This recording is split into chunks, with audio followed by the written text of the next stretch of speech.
하나님이 우리에게 주신 언약의 말씀 함께 봉독하시겠습니다. 창세기 39장 1절에서 6절입니다. 제가 가진 성경으로 구약 60쪽에 나옵니다. 1절부터 6절까지 함께 봉독하시겠습니다. 요셉이 이끌려 애굽에 내려가매 바로의 신하 진위대장 애굽사람 보디발이 그를 그리로 데려간 이스마엘 사람의 손에서 요셉을 사니라. 여호와께서 요셉과 함께 하심으로 그가 형통한 자가 되어 그의 주인 애굽 사람의 집에 있으니 그의 주인이 여호와께서 그와 함께 하심을 보며 또 여호와께서 그를 그의 범사에 형통하게 하심을 보았더라.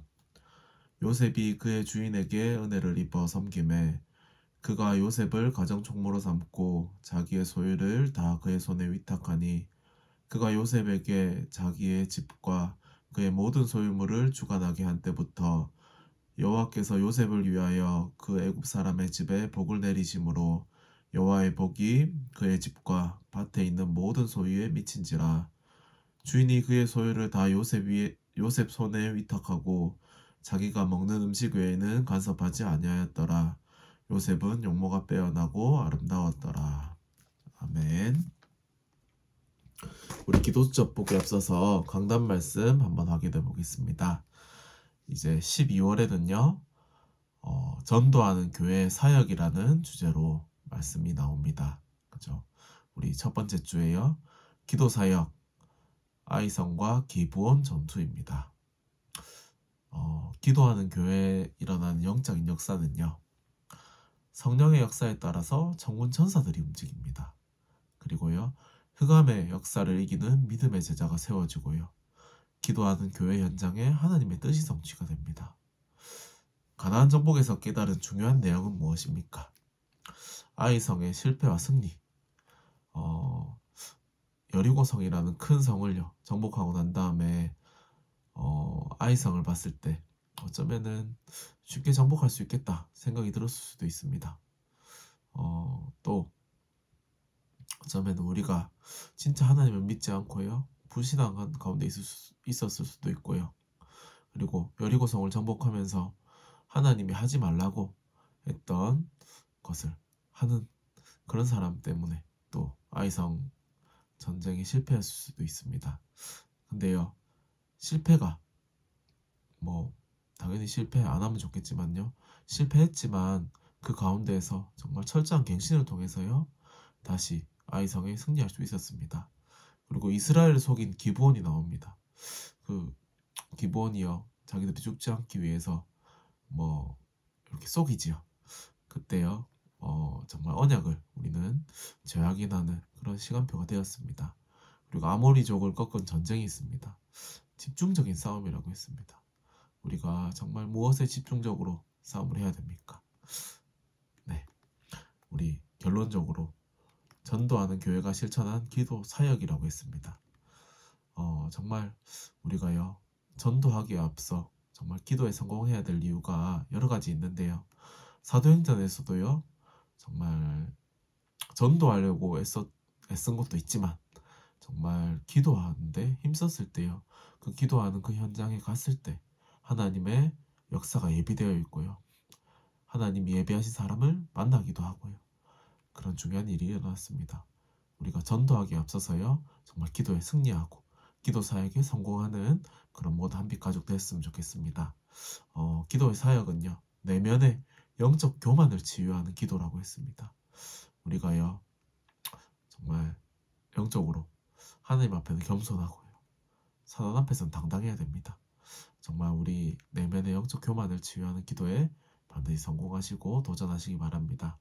그리고 세상 불신 문화를 제압하는 기도라고 했습니다. 좀 전에 기도주적 본문에서도요. 요셉이 하나님과 함께함을 누렸을 때요. 보디발이 그것을 보았다고 했고요. 하나님이 형통함을 주셨다고 했습니다. 그것처럼요. 세상의 불신 문화를 제압하는 것은요. 우리의 힘으로 할 수 없고요. 우리가 기도를 통해서 하나님과 함께할 때 할 수 있을 것 같습니다. 우리 현실, 환경의 한계를 초월하는 기도라고 했습니다. 우리는요. 우리의 힘으로 한계를 초월할 수 없습니다. 우리의 능력으로요. 현실을 초월할 수가 없습니다. 하지만요, 우리가 기도를 통해서 하나님과 함께함을 누리고 정말 하나님의 영으로 우리가 충만하게 될 때요, 우리의 현실, 환경 이런 것은 우리의 문제가 되지 않을 줄 믿습니다. 오늘 기도처 말씀은요, 왕 같은 노예라고 했습니다. 왕 같은 노예가 있겠습니까? 네, 근데 요셉은요, 노예였지만 하나님의 함께함을 누렸기 때문에요, 정말 왕 같은 노예가 되었습니다. 하나님이요, 요셉을 통해서 도대체 무엇을 하셨을까요? 왜 요셉을 통해 하나님이 역사하셨을까요? 보면요, 요셉은요 24시, 25시 영원의 응답을 받았습니다. 요셉은 보디발의 집과 감옥에서요, 그리고 바로왕 앞에서요, 하나님이 함께 하시는 축복을 누렸습니다. 그죠? 노예로 간 것이 문제로 보일 수 있습니다. 감옥 간 것이 어려움으로 보일 수 있습니다. 하지만요, 하나님께서 요셉을 통해서 하실 일이 있기 때문에요, 애굽으로 보내는 가장 좋은 방법이었고요, 감옥에 있을 때는요, 정말 감옥에서 하나님이 또 그 시간표를 기다리는 또 귀중한 시간이었습니다. 근데요, 또 요셉과 마찬가지로 모세도요 24시 25시 영원을 누렸는데요, 피제사를 드리러 가라는 하나님의 말씀을 모세가 알아들었습니다.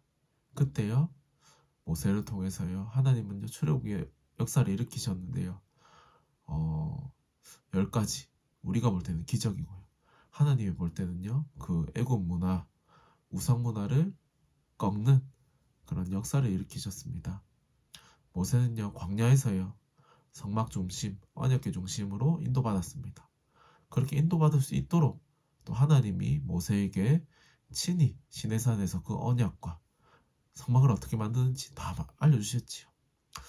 그리고 구원과 능력, 보좌의 배경으로 세절기 중심으로 광야길을 나아갔습니다. 우리도요, 이 모세가 이스라엘 백성을 광야에서 이끈 것처럼요, 예배 중심으로, 기도 중심으로, 전도 중심으로, 정말 말씀 중심으로요, 우리가 우리 인생을 살아야 되겠습니다. 근데요, 요셉 주변에 도원자들이 또 있었다고 했습니다. 요셉의 꿈을요, 야곱이 마음에 간직하기만 했는데도요, 역사가 일어났습니다. 모세는요, 도망자가 되었을 때 광야에서 이드로가요, 모세를 사위로 삼고요, 굉장한 언약을 또 전달했습니다. 그죠? 라합은요, 정탐꾼을 살려줬을 뿐만 아니라 또 여리고성에 대한 중요한 정보도 줬지요. 지금부터 우리가 할 일은요, 다른 것이 아닙니다.